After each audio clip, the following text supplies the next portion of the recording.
Okay, now what are we going to do if we have a problem, or an equation like x to the 6th minus 5x cubed minus 6 equals 0?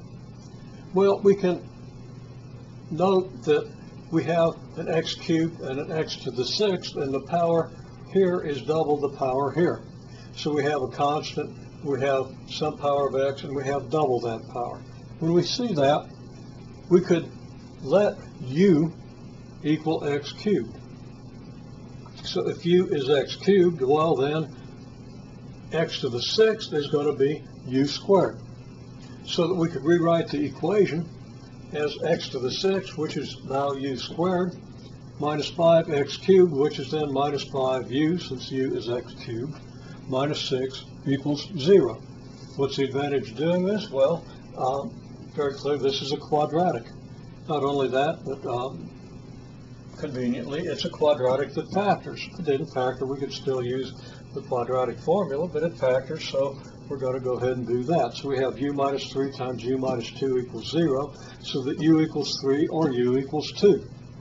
Now, we want to know what x is. Well, u equals x cubed, so if u equals 3, then x cubed equals 3. So that x is clearly the cube root of 3.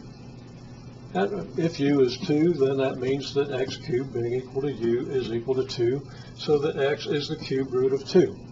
So now we have two solutions to this equation, and these happen to be the only two solutions. Now, if you add other powers, it might be possible to get other solutions, especially if you're working over the complex numbers, but for most of the cases you'll see it comes out fairly simply. Okay, had you used the quadratic formula, you could have gotten u equals something like 2 plus the square root of 3.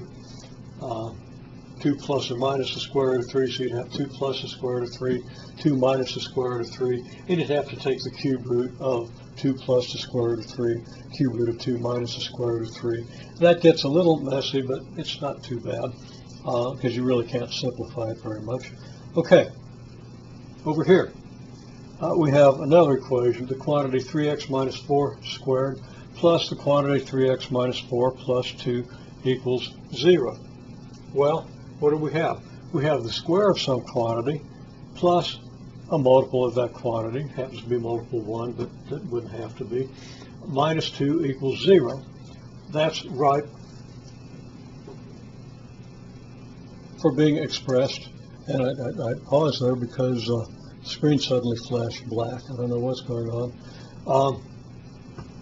Anyhow, that's convenient because we have a square and a first power and a constant. So we let u equal 3x minus 4, and we get u squared plus u minus 2 equals 0. 3x minus 4 quantity squared is u squared. 3x minus 4 is u. So here's our quadratic. And this one, I set this up so it would factor. Makes it a little simpler. But the idea is the same. Even if you have to use the quadratic formula, you're going to get two solutions. Usually two solutions. Okay, so what do we have here? This factors are u minus 1, u plus 2, meaning u equals 1 and u equals negative 2 are solutions. So that, in this case, u being equal to 3x minus 4, u equals 1 means that 3x, and it's 3x minus 4. I solved it for 3x plus 4. Let me fix that and then I'll come back. Okay, correcting, it's u is 3x minus 4. So u equals 1 means 3x minus 4 is 1. U equals negative 2 means 3x minus 4 is negative 2. And both of these equations are very easily solved. We get x equals 5/3 or x equals 2/3.